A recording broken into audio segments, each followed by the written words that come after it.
Hey, Car Talk, Captain Do Shit back in the saddle. You know, I never thought I'd be on here taking Toyota to task over anything other than maybe their 10,000 mile oil change interval recommendation.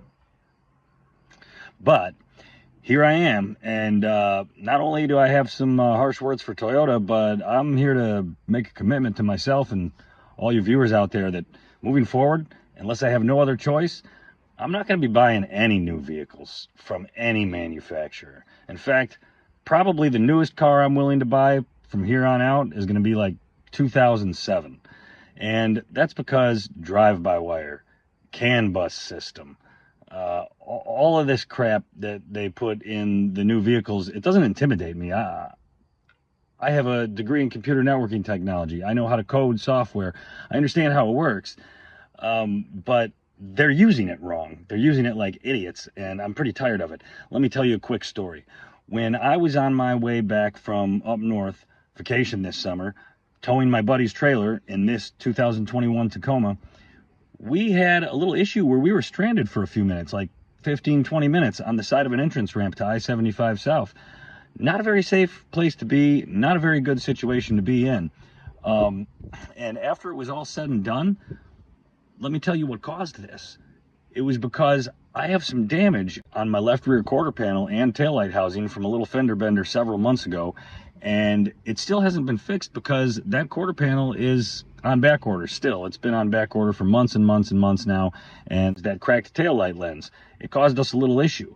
We had stopped at a gas station along the highway to use the restroom, and then as soon as we left, we tried to get on the highway, and when I went to hit the gas, I had a little message, a little warning message pop up on my dash, and I lost control over the throttle. The computer decided, nope, you can't give it any gas. We're not going to allow this.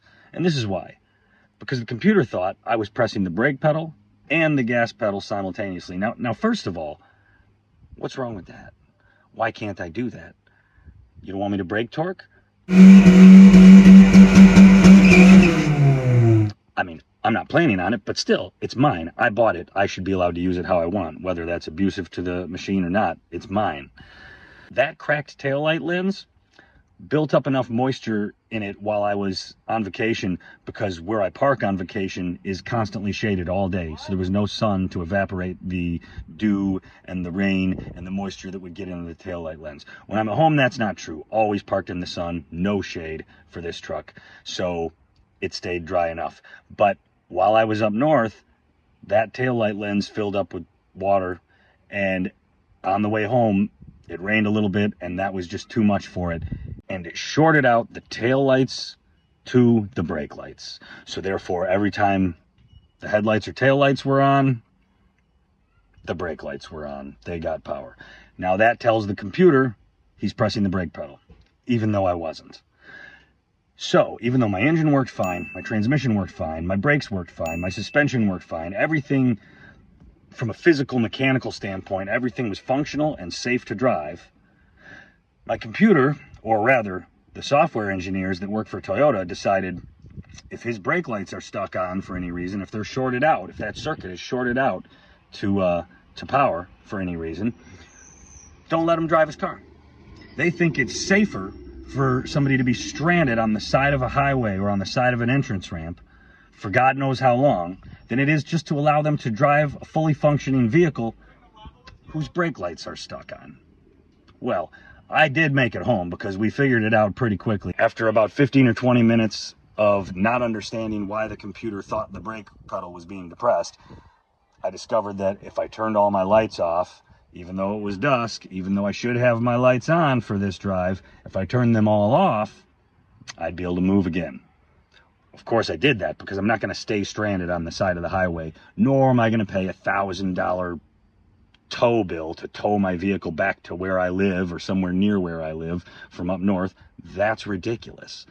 So I drove what I believe in an even less safe condition, meaning with no lights as it is getting dark, towing a trailer, just because Toyota had decided at some point that it was too unsafe to allow me to drive my vehicle if the brake light circuit is shorted. Give me a break. Let me get somewhere safe and address the issue.